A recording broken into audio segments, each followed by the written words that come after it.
As we approach nearly 20 years of Sonic X-treme, the story only continues to grow. While we have long known about the famous PC version, and even Project Condor on the Saturn, what we know about point of view's involvement is really pretty limited. What you see running right now is an attempt at porting Sonic X-treme PC code to the Sega Saturn.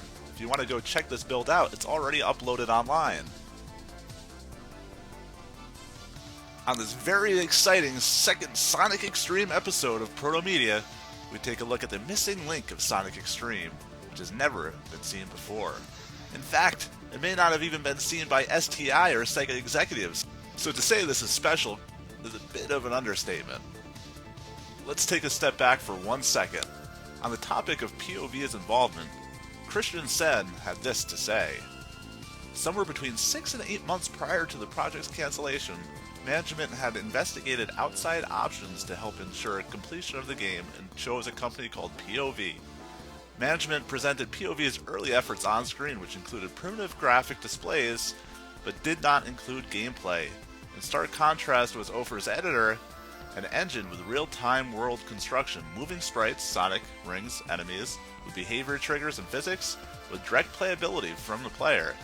It astounded both Ophir and Sen that management would decide to move forward with this POV technology. Management explained that the plan was to use POV's technology to simply port Ophir's PC development to the Saturn. So what we're seeing here is likely a later effort, a bit more advanced than POV's initial showing, but still very, very primitive. Until this latest development, it had been assumed that point of view's involvement died here, but it didn't. Presenting point of view's Sonic X-treme with an E. Unlike that initial effort, this build is truly impressive. Sonic moves as you might expect him to. No missing frames here. Players can collect rings, attack enemies, and even lose rings, although Sonic always seems to make it rain no matter how many rings have been collected. While there is no fisheye view, the world is fully textured apart from some errors due to the early code and conversion tool that was being used by POV. While springs and spikes don't have an effect, it is clear that this version of Sonic X-treme was much further along than anyone had ever expected a Saturn build to be.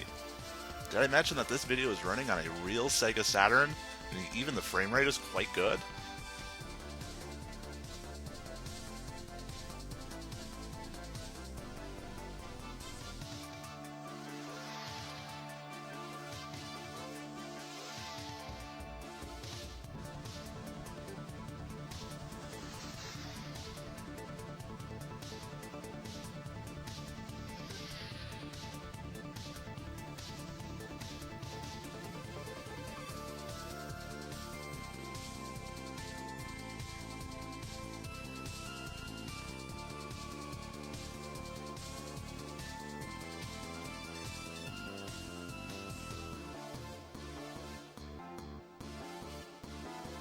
Not only was the engine playable, but it also had the beginnings of a world editor that allowed players to place rings, although exiting the mode and saving along with other objects doesn't seem to be implemented here.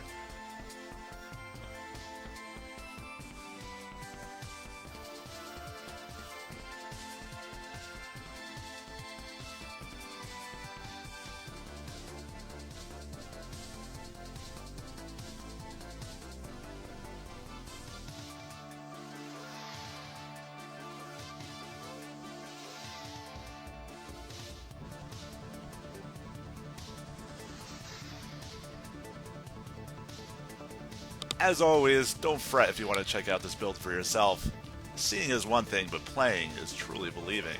Through the work of Jolly Roger, this build will be made available for download by all people. Special thanks to Jolly Roger for making it happen, and of course Andrew75 and Tichua for their contributions as well. So again, what are you waiting for? Go download Sonic X-treme one more time. Be sure to subscribe for the latest Sonic X-treme videos. We have some new exciting partners that I'm hoping to add to the P2P Online family. So stay tuned, and thanks for watching.